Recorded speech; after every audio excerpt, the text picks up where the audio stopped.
வெறும் நாற்காலிகளை பார்த்து பேசுவதற்கு நான் ஒன்றும் எடப்பாடி பழனிசாமி அல்ல, நயினார் நாகேந்திரன் அல்ல. நிர்மலா சீதாராமன் வடச்செட்டியில் அல்வா கிண்டுறாங்க.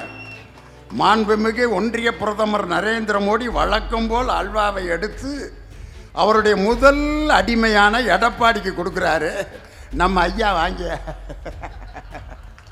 நல்ல வேலை கையில் கொடுத்தீங்க, காலில் தடவி நக்கடா இருந்தால் கூட நான் நக்கியிருப்பேன் இருக்கேன். இன்னைக்கு எடப்பாடி பழனிசாமி அந்த அல்வாவை வாங்கி மானங்கட்டு போய் திங்கிறார். இதுக்கு பேசாம வேற எதையாவது சாப்பிட்டு போயிடலாம். இன்னைக்கு ஒன்றிய பிரதமர் நரேந்திர மோடி ஐயா இருக்காரு, உலகமகா நடிகனப்பா. I am going to go NDA Sarkar. The Tamil Nadu NDA Sarkar will rule Tamil Nadu. Double engine Sarkar. Edappadi Palaniswami என்னடா என்னமோ சொல்றாரு. டபுள் இன்ஜின்னா நம்ம இப்போ டுபாக்கூர் இன்ஜினா? இந்த பின்னால் பிரேக் டவுன் ஆன வண்டிக்கும் ஒரு டிரைவர் இருப்பான், பார்த்துருக்கீங்களா? அதுதான் எடப்பாடி பழனிசாமி. ஏற்கனவே 10 தடவை பிரேக் டவுன் ஆன வண்டி எடப்பாடி பழனிசாமி. டோப் பண்ணி இழுத்துட்டு போகிற வண்டி தான் யார்? ஒன்றிய பிரதமர் நரேந்திர மோடி. இன்னொருத்தர் புதுசாக கட்சி ஆரம்பித்தவர் டாப் என்ஜின்கிறார். இந்த பாடி கட்டாமல் ஒரு பஸ் வரும், பார்த்துருக்கீங்களா? டிரைவருக்கு முன்னாடி ஒரு பிளாஸ்டிக் பேப்பரை போட்டு இவ்வளவு பெரிய கூலிங் கிளாஸ் போட்டு டகர டகர டகர டகர, அதில் யாராவது ஏறி போக முடியுமா? அவர் அடுத்து சினிமாவில் தான் நடிக்க போகிறாரு. பின்னால் துண்டை சுத்தினவன் பூரா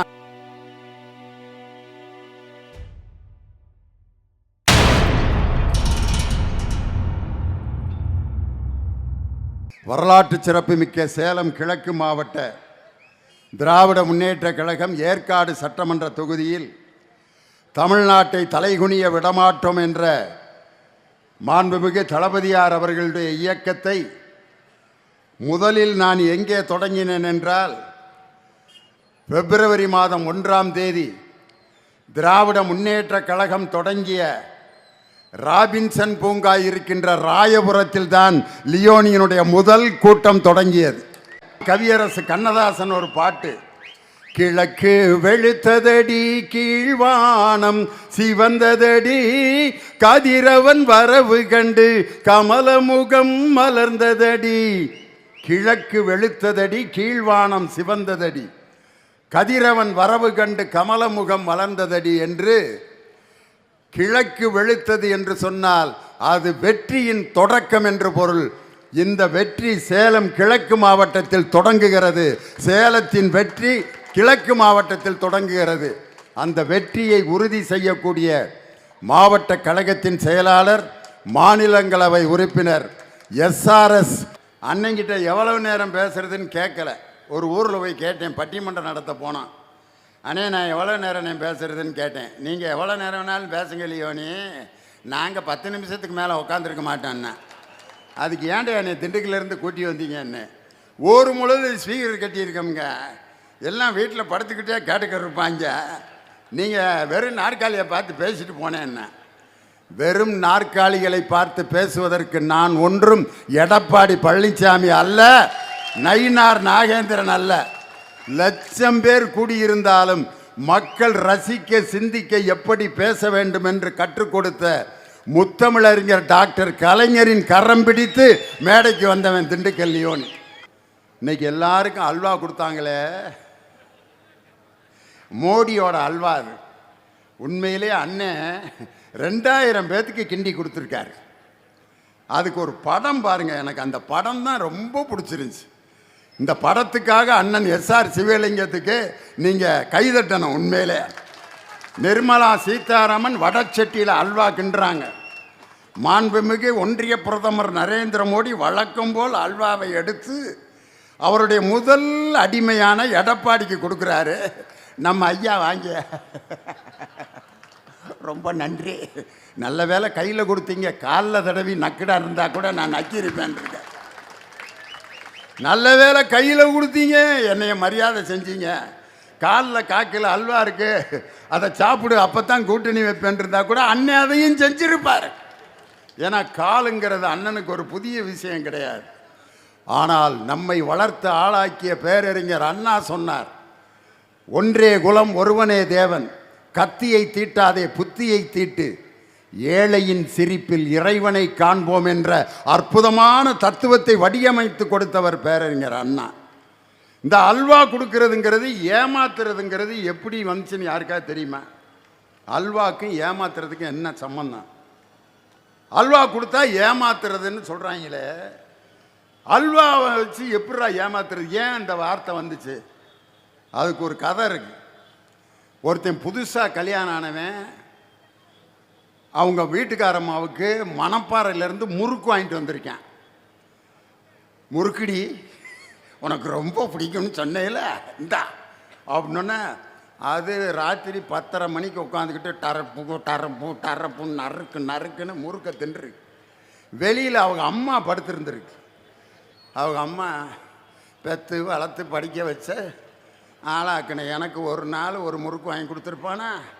நேற்று வந்து இந்த வெறிஞ்சிரிக்கைக்கு முறுக்க போய் விடிய விடிய திங்க விட்றானே அப்படின்ட்டு காலையில் அவன் வர்றப்ப அவங்க அம்மா, ஏண்டா எனக்கு என்னைக்காவது முறுக்கம்மா, உனக்கு தான் பல்லு இல்லையில, எப்படிமா நான் எப்படியோ ஊற போட்டு திம்பேன், எனக்கு ஏதாவது வாங்கி கொடுறா. அப்போ ஆம்பளை போகிறப்ப சிந்திக்கிறான், திங்கிறப்ப சத்தம் வராத பொருள் எது அப்படின்னு யோசிச்சான். எது? அல்வா. காக்கில் வாங்கிட்டு வந்து மனைவிட்ட கொடுக்குறேன், விடிய விடிய திங்கிது, சத்தமே இல்லை. அவங்க அம்மா நினைக்கிது ஒன்றுமே வாங்கி கொடுக்கல மகன், அதனால தான் அப்படின்ட்டு. தன் தாயை ஏமாற்றுவதற்கு அல்வா கொடுத்து எப்படி ஏமாற்றினானோ இப்படி வந்தது தான் ஏமாற்றுவது என்பது அல்வா கொடுத்தல்னு. இன்னைக்கு எடப்பாடி பழனிசாமி அந்த அல்வாவை வாங்கி மானங்கெட்டு போய் திங்கிறார். இதுக்கு பேசாமல் வேற எதையாவது சாப்பிட்டு போயிடலாம். அன்னைக்கு நான் சொல்கிறேன், சேலத்து இது கோயமுத்தூருக்கும் மதுரைக்கும் மெட்ரோ ரயில் திட்டத்தை கொடுப்போம் என்று 2024 தேர்தல் வாக்குறுதியிலே ஒன்றிய அரசு கொடுத்தது. இன்னைக்கு தமிழ்நாடு தேர்தல் வரப்போகுது, அந்த அறிவிப்பை அறிவிப்பார்கள் என்று எதிர்பார்த்தால் தமிழ்நாடு என்ற வார்த்தையே சொல்லாமல் சென்னைக்கும் மைசூருக்கும் புல்லட் ரயில் விடுறார்களாம். யோ, மெட்ரோ ரயிலை கொண்டு வாங்கய்யா, உங்கள் புல்லட் ரயிலில் பணக்காரன் தான் போவான். இப்படி எடப்பாடி இன்று அடிமையாக மோடிக்கும் அமித்ஷாவுக்கும் சேவகம் செய்து கொண்டிருக்கக்கூடிய எடப்பாடி பழனிசாமிக்கு பாடம் கற்பிப்பதற்காக இன்று 234 தொகுதிகளிலும் 20 பேச்சாளர்களை வைத்து ஒரே மாதத்தில் 234 கூட்டங்களை நடத்தும் வல்லமையுள்ள ஒரே இயக்கம் திராவிட முன்னேற்ற கழகம் என்ற அற்புதமான இயக்கம் தான். இன்னைக்கு ஒன்றிய பிரதமர் நரேந்திர மோடி ஐயா இருக்காரு, உலகமகா நடிகனப்பா. அன்னைக்கு மதுராந்தகத்து மீட்டிங்கில் பார்க்கணும், I am going to give NDA Sarkar, the Tamil Nadu NDA Sarkar will rule Tamil Nadu, double engine Sarkar. Edappadi Palaniswami என்னடா என்னமோ சொல்கிறாரு, டபுள் இன்ஜின்னா நம்ம இப்போ டுபாக்கூர் இன்ஜினா, அப்போ அவங்க கட்டி இழுத்துட்டு போயிடுவாங்களோ அப்படின்னு பக்கத்தில் தினகரனை கேட்குறாரு. வாட் இஸ் என்ன தமிழ் டபுள் இன்ஜின்? நீ தான் டுபாக்கூர் இன்ஜின் ஆச்சு, 10 வருஷம் ஆச்சு. இந்த ரோட்டில் பிரேக் டவுன் ஆன வண்டியை ஒரு வண்டி இழுத்துட்டு போகும் பார்த்துருக்கீங்களா? கயிறு கட்டி இழுத்துட்டு போவேன், கொக்கி போட்டு இழுத்துட்டு போவேன், அல்லது ஒரு பெரிய மெட்டலை மாட்டி இழுத்துட்டு போவாங்க. அதில் அந்த பின்னால் பிரேக் டவுன் ஆன வண்டிக்கும் ஒரு டிரைவர் இருப்பான் பார்த்துருக்கீங்களா? அதுதான் எடப்பாடி பழனிசாமி. ஏற்கனவே 10 தடவை பிரேக் டவுன் ஆன வண்டி எடப்பாடி பழனிசாமி. டோப் பண்ணி இழுத்துட்டு போகிற வண்டி தான் யார்? ஒன்றிய பிரதமர் நரேந்திர மோடி. அந்த வண்டியில் பயணிகளால் ட்ராவல் பண்ண முடியுமா? 2 வண்டி போயிட்டுருக்க, 2 இன்ஜின் தான். ஒன்று எடப்பாடி பழனிசாமிங்கிற டம்மி இன்ஜினு, இன்னொன்று டோப் பண்ணுற இன்ஜினு. அதில் 50 பயணிகள் பயணம் செய்ய முடியாது. ஆனால் மக்களுக்காக உருவாக்கப்பட்ட எந்திரம் இலவச பஸ் பயணத்தின் பஸ்ஸிலே எப்படி மக்கள் பயணம் செய்கிறார்களோ அப்படி சிங்கிள் என்ஜினாக இருப்பவர் எங்கள் தளபதி மு.க. ஸ்டாலின். இன்னொருத்தர் புதுசாக கட்சி ஆரம்பித்தவர் டாப் என்ஜின்கிறார். I am top engine. இந்த பாடி கட்டாமல் ஒரு பஸ் வரும் பார்த்துருக்கீங்களா? டிரைவருக்கு முன்னாடி ஒரு பிளாஸ்டிக் பேப்பரை போட்டு இவ்வளோ பெரிய கூலிங் கிளாஸ் போட்டு டக்கர டக்கர டக்கர டக்கர, அதில் யாராவது ஏறி போக முடியுமா? அந்த டிரைவரே மிரண்டு மிரண்டு ஓடிருப்பான். மழையில் நனைஞ்சு பனியில் காற்றுல மூஞ்சி முறையெல்லாம் வீங்கி போய் அந்த பாடி கட்டாத டாப் என் ஸ்டாப் வந்து திருப்பி இடையில போயிட்டு இருக்கு பஸ்ஸு. அந்த பையன் டேய் ஐயா நான் சத்தியமாக ஊதலடா அப்படின்னு டிரைவருக்கும் கண்டக்டருக்கும் பெரிய கலகமாகி பஸ்ஸு கண்ட இடத்துல நிப்பாட்டி பயணிகள்லாம் டேய் மெண்டல் பயல்களா, டிரைவரும் கண்டக்டரும் இப்படி ஆடா இருப்பீங்க, நான் நடந்தே போகிறேன்டா ஏற்காடுக்குன்னு கிளம்பிட்டாங்க. விசில முழுங்கின பயலால் ஒரு பஸ்ஸில் பயணிகள் கூட நிம்மதியாக போகல. நான் யாரை சொல்கிறேன்னு உங்களுக்கே தெரியும். அந்த பயலை போய் ஆஸ்பத்திரியில் டாக்டர்கிட்ட காமிக்கிறாரு. பெரிய டாக்டர் வந்தால் தான் விசில எடுக்க முடியும். உன் மகனை இன்னைக்கு ராத்திரி மட்டும் தூங்க வையான்ட்டு போய் தூங்க போட்டாங்க. ராத்திரி தூங்குறவன் மூச்சு விட முடியாமல் 1:30 மணிக்கு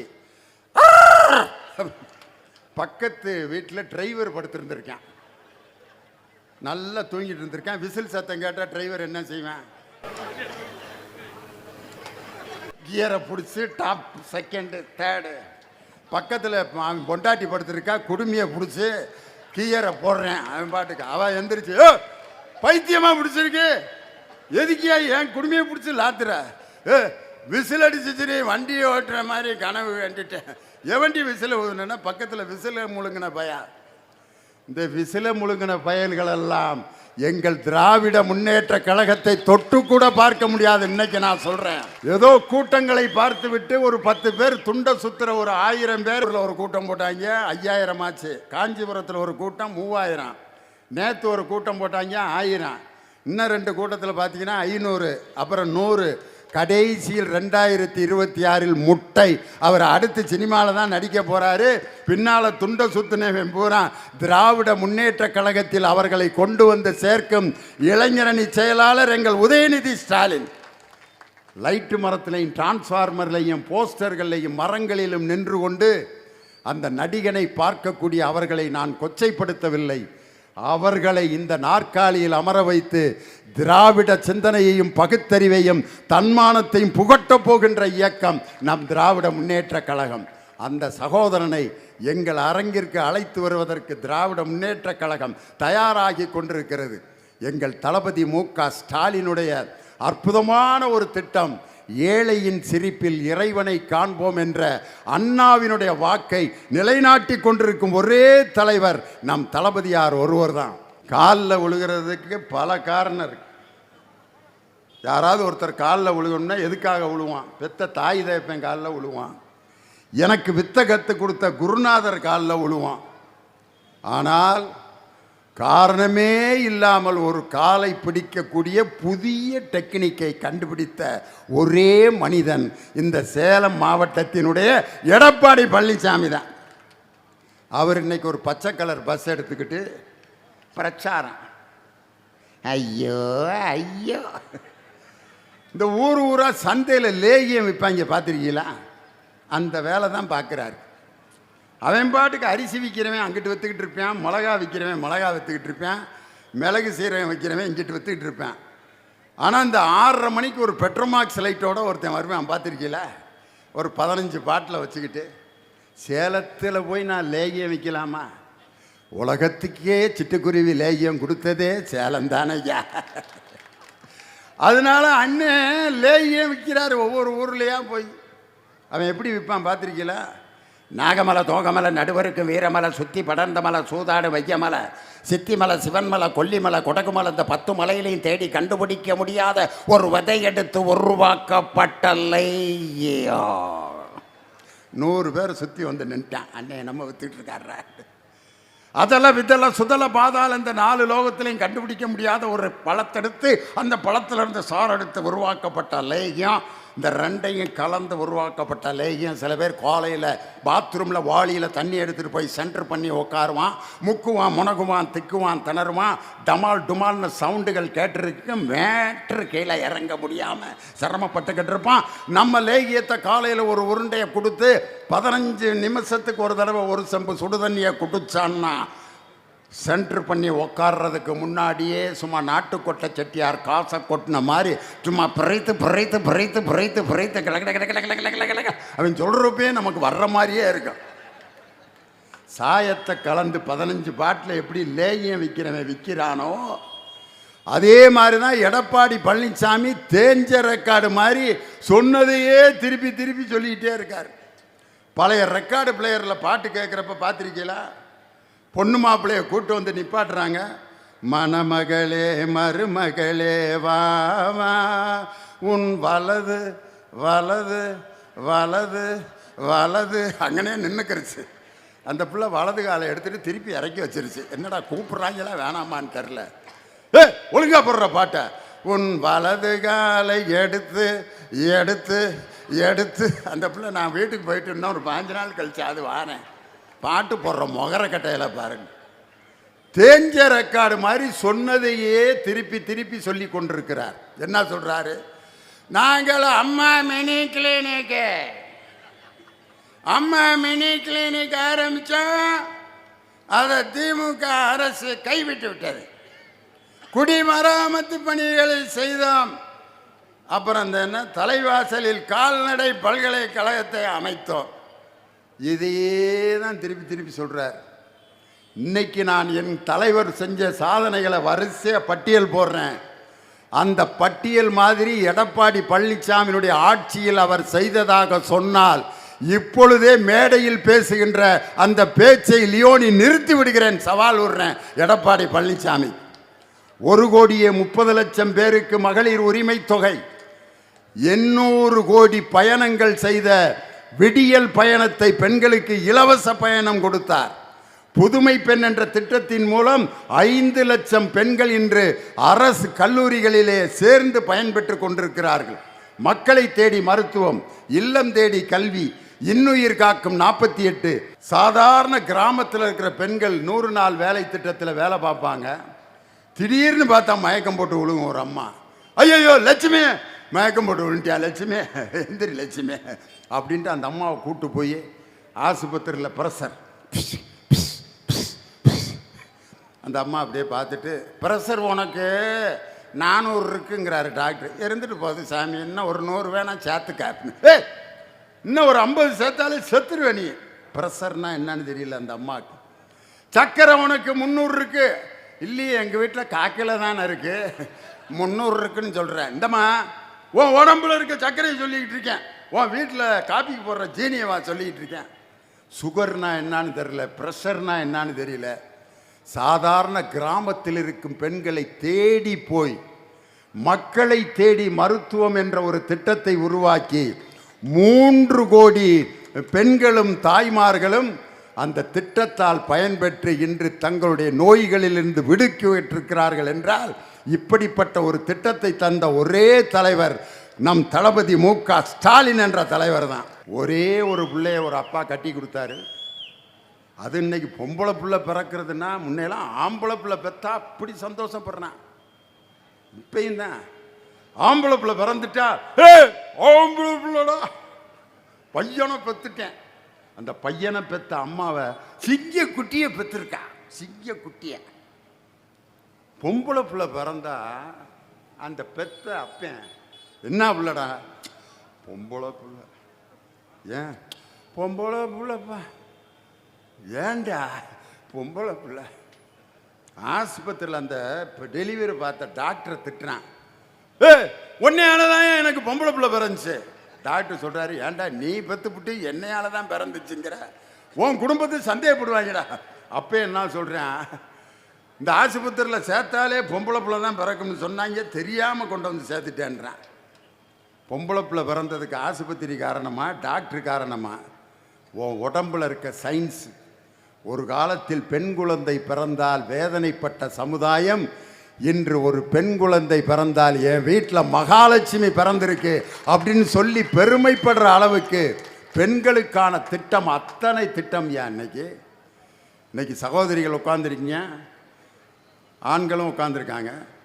திருமணம் முடித்தவர்கள் ஆண்கள் அப்படிங்கிறதுக்கு ஏதாவது அடையாளம், ஒரு அடையாளம் இருக்கா ஆம்பளைகள்கிட்ட? ஒன்று. முடித்தாலும் முடிக்காத ஆள் வித்தியாசம் ஏதாவது இருக்கா? 2 பேரும் அப்படியே மாதிரி தான் இருக்கான். முடித்தவனும் அதே மாதிரி தான் இருக்கான், முடித்தாலும் அதே மாதிரி இருக்கான். ஆனால் பெண்களை கண்டுபிடிச்சிடலாம், முகத்திலே கண்டுபிடிச்சிடலாம் அவங்க திருமணம் முடித்தவங்களா இல்லையான்னு. இங்கே ஒரு பொட்டு வச்சுருப்பாங்க, இங்கே ஒரு பொட்டு வச்சுருப்பாங்க. நான் ஒரு அம்மாட்ட கேட்டேன், எதுக்குக்கா இங்கே பொட்டு வச்சுருக்கேன்? எல்லாம் வைக்கிறாளையா, அதனால தான் நானும் வைக்கிறேன் கல்யாணத்துக்கு பிறகு. இன்னொரு அக்காட்ட கேட்டேன், கல்யாணத்துக்கு பிறகு எதுக்குக்கா பெருசு பெருசாக பொட்டு வைக்கிற? அதையும் வைக்கலைன்னா சைக்கிள் எடுத்துக்கிட்டு 10 பையன் பின்னாடியே அலையிறானப்பா. அவனுங்கள்ட்ட இருந்து தப்பிக்கிறதுக்கு தான் இந்த பொட்டை பெருசு பெருசாக நான் வச்சுக்கிட்டு தெரிகிறேன்.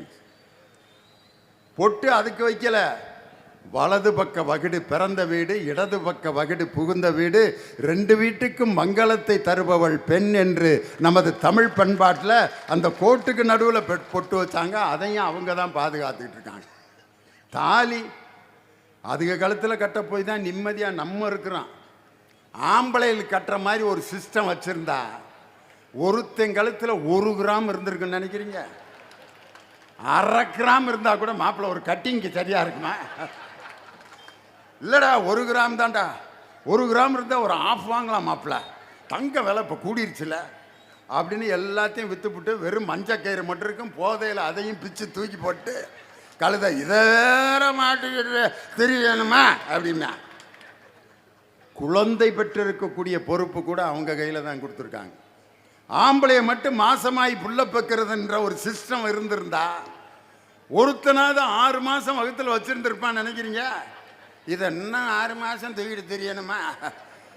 எவன்டா இதை தூக்கிட்டு தெரியுது? டாக்டர் ஐயா இதை அறுத்து எறிய, எனக்கு பிள்ளையே வேணாம். நம்மளால் இதெல்லாம் தூக்கிட்டு தெரிய முடியாது. ஒரு தண்ணி அடிக்க முடியல, ஒரு பிரியாணி திங்க முடியல, பிறண்டு படுக்க முடியல, கொடுமைடாங்கிறான். ஒரு சகோதரி, என் தாய் என்னை பொறுமையாக 10 மாதம் சுமந்து பாதுகாத்து பெற்றதுனால தான் லியோனி உங்கள் முன்னாடி இன்னைக்கு உங்களை மகிழ்ச்சிப்படுத்தி எங்கள் தலைவரின் திட்டங்களை சொல்லி பேசிகிட்டு இருக்கேன்னா என் தாயை பாதுகாத்து என்னை பெற்றெடுத்தது தான். பெண்களிடம் கொடுக்கப்பட்டது எதுவுமே பாதுகாப்பாக இருக்கும். அதனால தான் தாலி கொடுத்தா கூட அதில் கூட பாருங்கள், கோயிலில் ஒரு குங்குமம் கொடுத்தா வாங்கி இங்கே கொஞ்சம் வச்சு இங்கே கொஞ்சம் வச்சு அப்படி அவர்களிடம் கொடுத்தால் தான் அது குடும்பத்திற்கும் அந்த குடும்ப உறுப்பினர்களுக்கும் பயன்படும் என்று உரிமை தொகை என்ற 1000 ரூபாய் திட்டத்தை இந்தியாவிலே முதலில் கொடுத்து அனைத்து 8 மாநிலங்கள் இன்னைக்கு அதை பின்பற்றுகிறது என்றால் இப்படிப்பட்ட சாதனை படைத்தவர் நம் தமிழக முதல்வர்.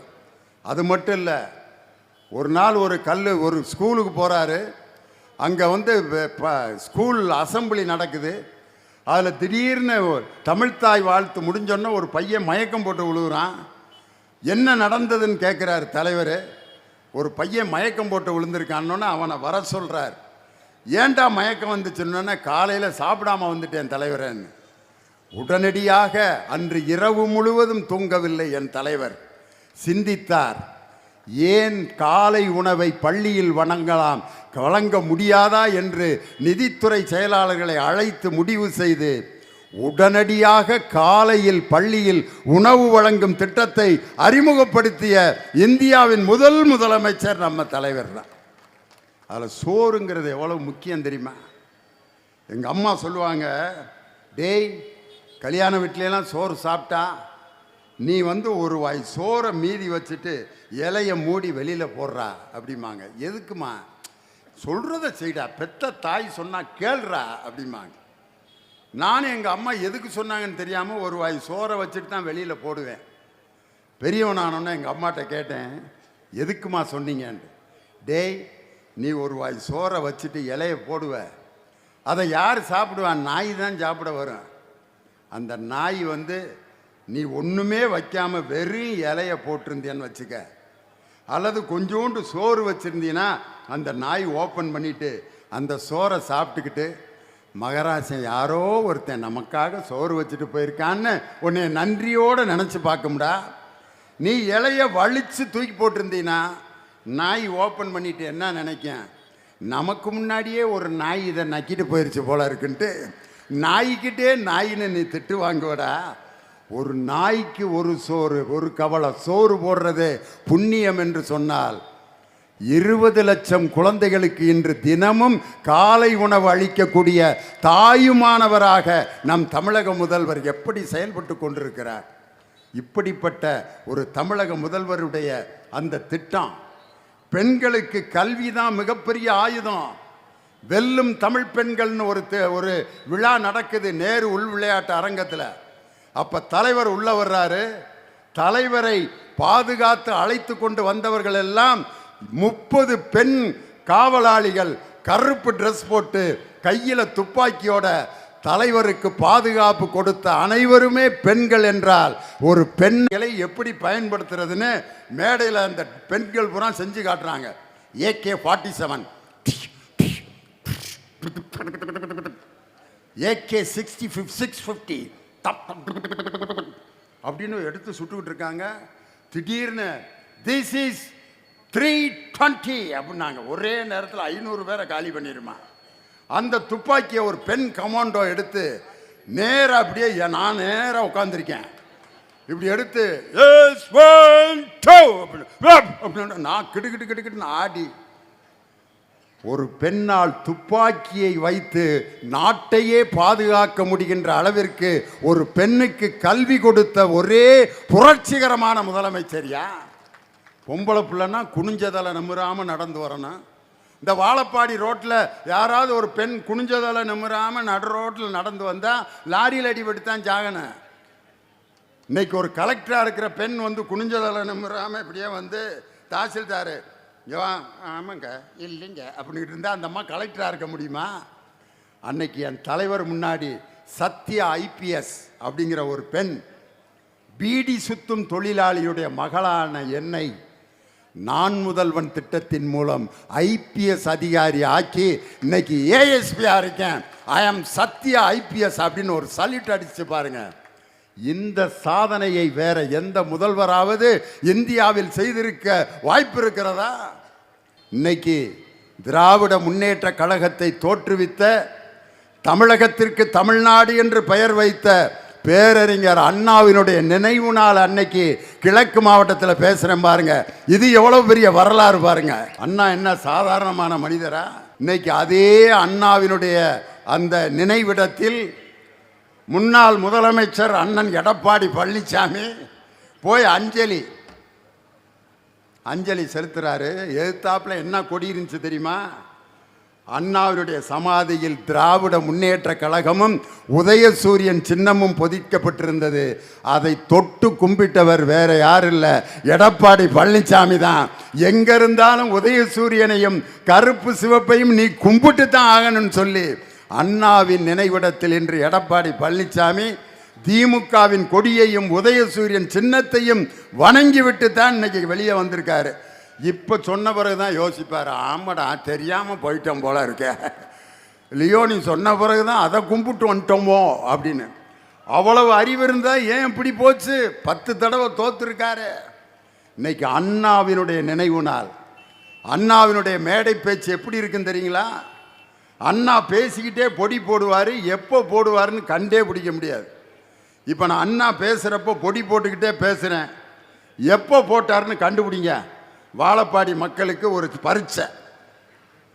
ஆய் தெரிந்தால் வேண்டும், அதற்கேற்ற அஞ்சாவை வேண்டும்.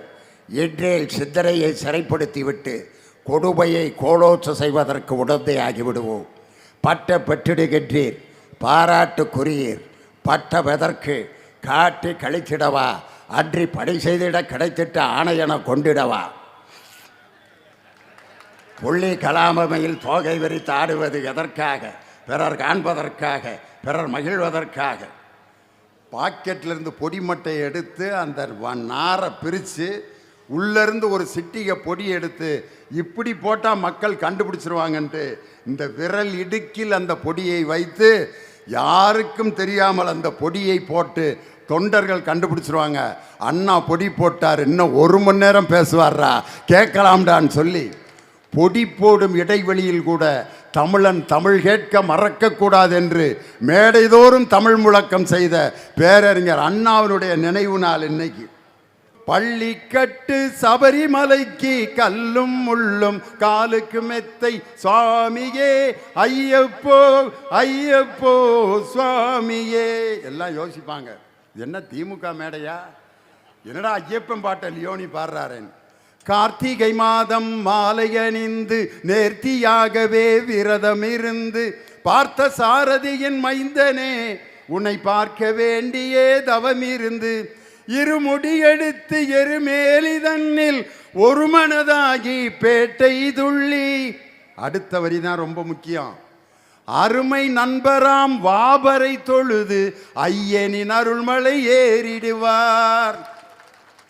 ஐயப்பனின் நண்பனான வாபர் என்ற இஸ்லாமியரை தொழுதுவிட்டுத்தான் ஐயப்பன் பார்க்க வர வேண்டும் என்று சொல்லி இருக்கிறார் என்றால், இந்த தமிழ்நாட்டில் இருக்கக்கூடிய இந்தியாவில் இருக்கும் மத ஒற்றுமையை இந்த மதவெறி சக்திகளால் பிரிக்க கூட முடியாது. அந்த பிரிக்கும் முயற்சி தமிழகத்தில் துளியளவும் எடுபடாது என்று சொல்லி இன்னைக்கு ஒரே ஒரு செய்தியை சொல்லி முடிக்கிறேன். எம்ஜிஆருடைய பிறந்தநாள் கொண்டாடினாங்க, ஜெயலலிதா அம்மாவோட பிறந்தநாள் கொண்டாடினாங்க. அதிமுக கூட்டத்தில் எங்கள் திண்டுக்கல்லில் ஒருத்தன் மை செட்டு போட்டுக்கிட்டு இருக்கேன், எம்ஜிஆர் பிறந்தநாள். எம்ஜிஆர் பாட்டு மட்டும்தான்டா போனேன், தொலைச்சிருவேன். சரிண்ணே, ஒரு சிடி எடுத்து போடுறான். முதல் பாட்டு என்ன போட்டான் தெரியுமா? 6 மணிக்கு உதய சூரியனின் பார்வையிலே உலகம் விழித்து. ஒன்னே பிடிவேன். என்னடா உதய சூரியன்? எம்ஜிஆர் பாடினதாயா, நான் என்ன புதுசாக எழுதியா போடுறேன்? உதய சூரியன் பாரு பாடி இருக்காரா, திமுக இருக்கப்ப பாடிட்ட. அது தெரிஞ்சா நான் ஏன்டா அதிமுக இருக்கேன்?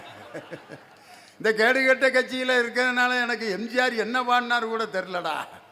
அப்போ தான் சொல்லியிருக்கான் மை செட்டுக்காரன்ட்ட, டாய் கருப்பு சிவப்பு உதய சூரியன் வராத பாட்டாக போடணும். சரிண்ணே, அடுத்த ஒரு சீடி எடுத்து போடுறேன்.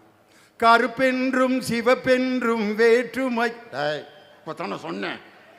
வருதியா, நான் என்னையா செய்ய சொல்கிறேன்? நான் ஒரு சீடி எடுக்கிறேன்டான்ட்டு இவன் யார்? அதிமுக பகுதி செயலாளர். எடுத்து ஒரு சீடியை போடுறேன். உயர்ந்தவர் என்ன தாழ்ந்தவர் என்ன, உடல் மட்டுமே கருப்பு, அவர் உதிரம் எங்கும் சிவப்பு. திட்டம் போட்டு வந்திருக்கா நீ? நான் போய் வீட்டில் இருந்து ஒரு சீடி எடுத்துகிட்டு வர்றேன்டா அப்படின்ட்டு எம்ஜிஆர் காதல் பாடல்கள் அப்படின்னு ஒரு சீடி எடுத்துகிட்டு வர்றேன். போடுறேன்.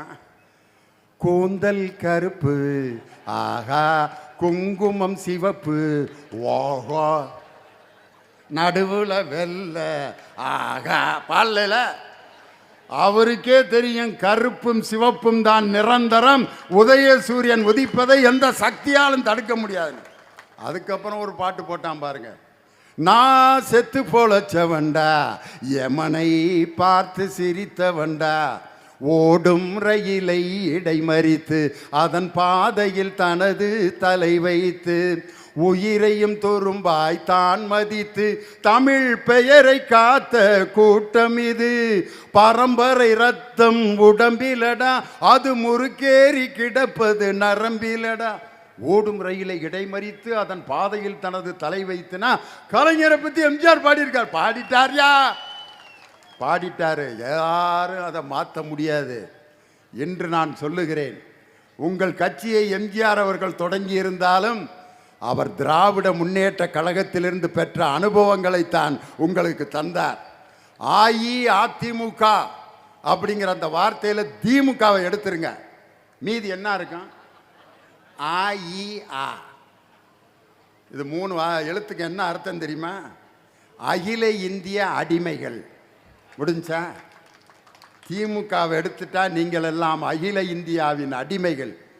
இந்த என்டிஏ சர்க்கார் என்று மோடி அவர்கள் மேடையில் சொல்றாரு.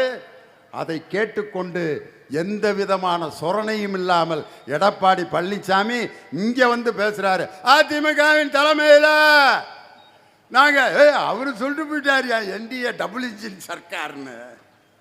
ஒரு மானங்கட்டு போய் தமிழகத்தை அடகு வைத்திருக்கும் எடப்பாடி பழனிசாமி அண்ட் கம்பெனியை 2026 ஓட ஓட விரட்டி தமிழகத்தில் மீண்டும் உதயசூரியனை உதிக்க வைத்து 7வது முறையாக திராவிட முன்னேற்ற கழகத்தின் ஆட்சியையும் 2வது முறையாக நம் தளபதி மு.க. ஸ்டாலின் அவர்கள் ஆளுநர் மாளிகையில் முத்துவேல் கருணாநிதி ஸ்டாலின் என்னும் நான் தமிழகத்தின் முதல்வராக பொறுப்பேற்கிறேன் என்று 2026 மே மாதம் அந்த பதவியேற்பு விழா முடிந்து ஆகஸ்ட் 15 அன்று சென்னை கோட்டை கொத்தளத்தில் தேசிய கொடியை ஏற்றப்போவது எங்கள் தளபதி மு.க. ஸ்டாலின் என்று சொல்லி அதற்காக தொடங்கப்பட்டிருக்கும் இந்த அற்புதமான பிரச்சாரம் ஏற்காடு தொகுதியிலே தொடங்கி வெற்றியாக நிறைவடையும் வெற்றி நமதே.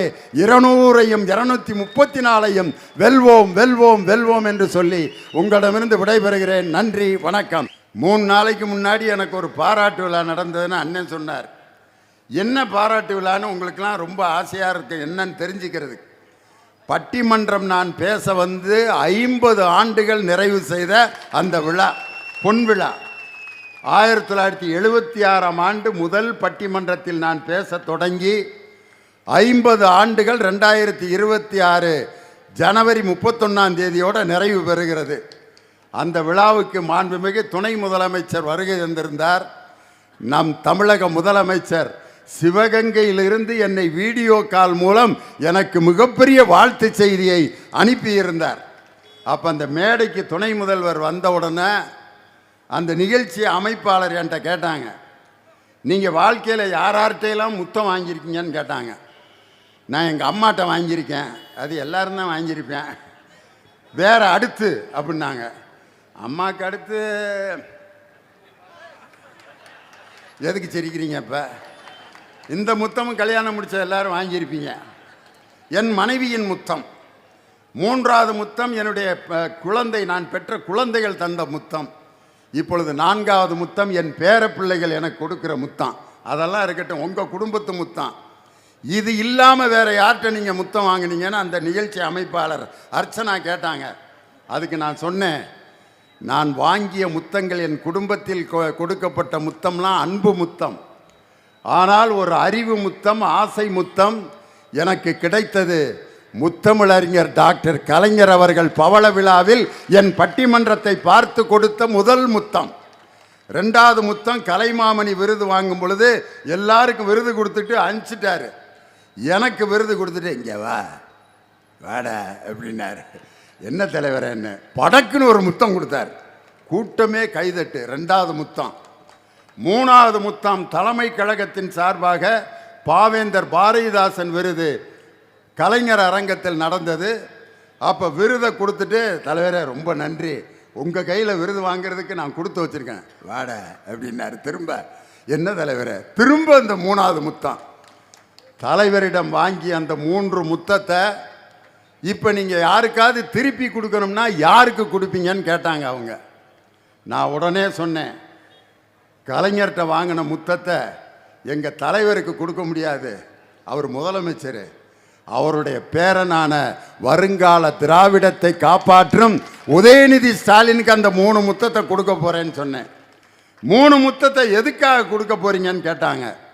முதல் முத்தம் உதயநிதிக்கு எதுக்காக கொடுக்க போகிறேன்னா, பெரியாரின் துணிச்சலும் அண்ணாவின் கொள்கை பிடிப்பும் கலைஞரின் திறமையும் தளபதியாரின் உழைப்பும் ஒன்றாக இணைந்த ஒரு அற்புதமான இளம் தலைவர் உதயநிதி ஸ்டாலின். அதுக்காக முதல் முத்தம். 2வது முத்தம் அவர் நடத்திய அறிவு திருவிழாவுக்காக 2வது முத்தம்.